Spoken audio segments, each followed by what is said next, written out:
गोरखपुर की गली गली में चुड़िया रोज बिकाए रे।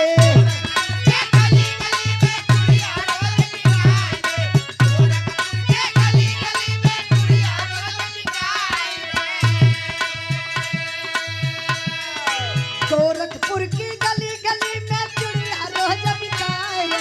पहिने वाली पातारी कमरिया लटक जाए जेकर पहिया रसीली चुड़िया शोभा की जाए जेकर पहिया रसीली चुड़िया शोभा की जाए जेकर पहिया रसीली चुड़िया शोभा की जाए। तुक बाजा